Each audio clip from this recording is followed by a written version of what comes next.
It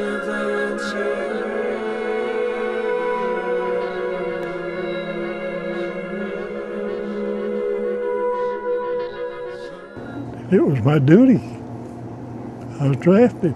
I didn't have nothing to say about it. So I just went in there and made the best I could, and that was it.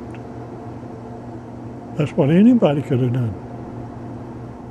I enlisted in 1990. What was the reason? Just wanted to get away and do something different. Yeah. Yeah.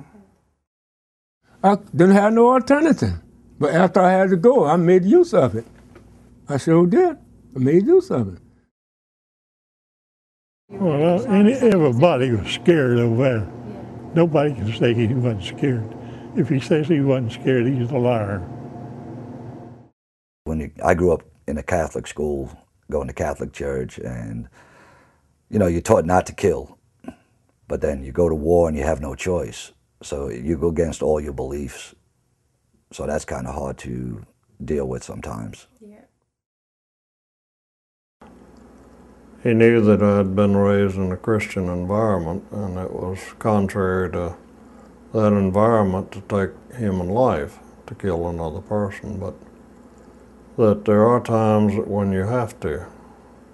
And he said, now, if you wake up in the morning and looking out over the trench at first light and you see an enemy soldier with a rifle with a scope on it, you can believe that later that day he may kill you or some of the men that you're responsible for.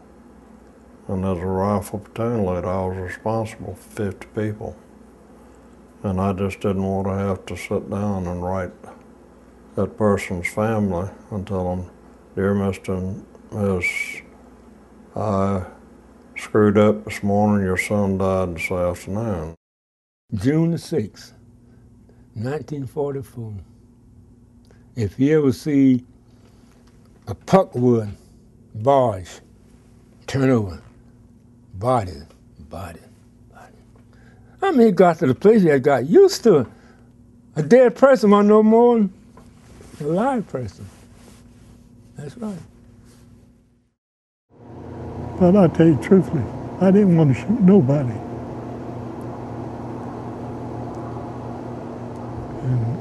But it was either them or me. So I shot at them. First time I was in Baghdad, we was in like houses. We lived in like houses, I guess, that the old Ba'ath Party family members lived in or whatever. And we were standing outside, we were talking, me and some of the guys. We used to get mortar shot at us quite a bit, almost every day, every other day. So we were standing outside talking, and I had to do laundry. So I was like, well, I'm going to do laundry. It was about 4 of us. I'm going to do laundry, and I'll be back. And I was like, okay. So they stood there and talked, and, I took off. It was about 2 miles away to go do laundry, so I took off walking. And I was about a half mile, maybe a mile away, and I heard some mortar shots. And you can hear them, they're distinct. So it's like, oh, you freeze. That's what you do. You get low, you freeze, stay in place, because you don't know where they're going to hit. So heard about 3 or 4 shots, and I heard them kind of walking them in. And I heard distinctly it was right from the area I just left. And I was like, oh man, I wonder if everything's all right, They went off, heard a boom, and so after I heard the last stop, I took off, got into a good enclosed area, waited a while, then I went back, and I was walking up, and it was like, Sergeant Edwards, I heard, did you hear, such and such got hurt? I was like, what? It's like, yeah, he's at the hospital. I was like, oh man, it was one of the guys I was talking to outside. Come to find out, a couple of mortars was walking right over there to the spot where we were talking at. It was still there. So the one guy, he took off running. And what you don't want to do is run when the mortar comes, even if it's walking towards you. So he took off running the opposite direction. And the second to the last one hit kind of right behind him. And he got a little shrapnel in him. And then the way he was running, the last one hit directly in front of him. but it didn't blow. Main injury for my leg is during battle, and we came under attack. And I was fixing the antenna, and this was at the Battle of 73 Easting. And I was fixing the antenna, the artillery started dropping, and my driver started moving out. And when he did, he didn't know I was still up there.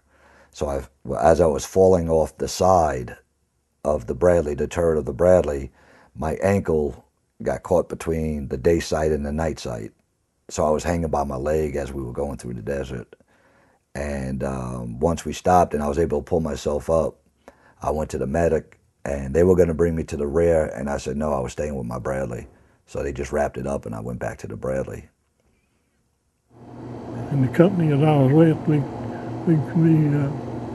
handled a whole German battalion come surrender to us over there. Rather than staying in Russia, they surrendered to us. So That because I was on patrol one night and had on ice cleats and had thawed out that day and frozen about 4 o'clock that afternoon, and my cleats grated on something metallic. And so I just froze right where I was because I knew what it was a mine. And so I told the sergeant to get the patrol behind the dike there, and he came up and put a poncho around my leg and looked, and he said, I got some good news and I got some bad news. I said, well, let's have both of it. He said, you're standing on a bouncing Betty mine. I said, well, I guess that's the bad news. He said, yep, but the good news is the ice froze under the plate and it didn't trigger, I don't think.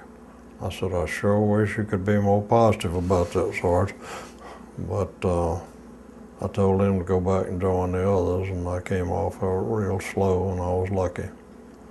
And the good Lord spared me there. So. Well, I'm glad that, I did come home, and, my unit came home, and as I said earlier, I have 2 boys in the military now that I worry about. One did a 15-month tour in Iraq, and both of them, within the next year, are going to be going to Afghanistan. And hopefully they'll get all this cleared up before they do have to go back and we lose more young guys. But, I was proud to serve.